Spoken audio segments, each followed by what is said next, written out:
So my brothers and I, and probably one or two other people, I remember them specifically for sure. Jay and Paul, they're both older than me. They're more about 2.5 to 3 years each older than me. And we were up in this canyon, at the rim of the canyon, and the canyon is next to Choice Lake in East San Diego. And basically, it's a huge hole in the ground. At nighttime back then, there were no lights. So you just look out into this basically empty bowl of darkness. And you could see some lights at the top of the other rim because there was a road over there, and you could see car lights going down the road. And it was pretty neat. It was a great fun place to hang out in the evenings. And so there we were, hanging out and just doing what teenagers did in 1982 on the edge of a canyon rim. And I don't know if we had Phil with us or Abel, and maybe Carol, not sure. But we found out that there was somebody on the other side of the canyon basically doing the same thing we were, because next thing we know, we're hearing a little group basically straight across the canyon, and they're singing. They're singing like the Gilligan's Island theme song or something like that.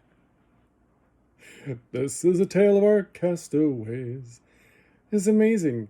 They sang the whole thing flawlessly all the way through in chorus. And when they were done, we started laughing our heads off. It was the funniest thing we'd ever heard. Great concert. Anyway, we sang a song back to them. What's a 1970s TV show that everybody loved? Whatever it was, we sang it back to them. I think we sang back the Beverly Hillbillies. Come and listen to a story about a man named Jed, a poor mountaineer, barely kept his family. I'm not going to sing the whole thing for you. I don't want to bore you. It's not exactly like I'm a great singer. Anyway, and that's part of the story.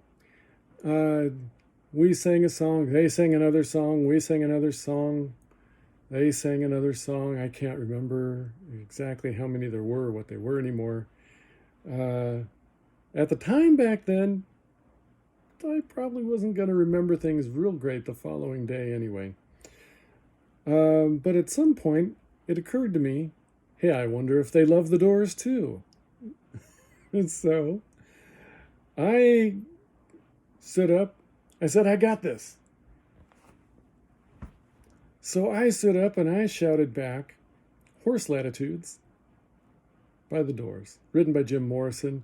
It's about the horses being ejected from the Spanish Armada when they're getting their butts whooped by the English, because the English had smaller, faster boats, and the Spanish, well, they had to dump everything as fast as they could and get out of there to save their lives. And they threw the horses overboard. It was horrible. Anyway, when the still sea conspires in armor, and her sullen and aborted currents breed tiny monsters, true sailing is dead. Awkward instance, and the first animal is jettisoned. Well, it's longer than that. I screamed the whole thing at the top of my lungs. At the end of which, instead of hysterical laughter, there was a pause.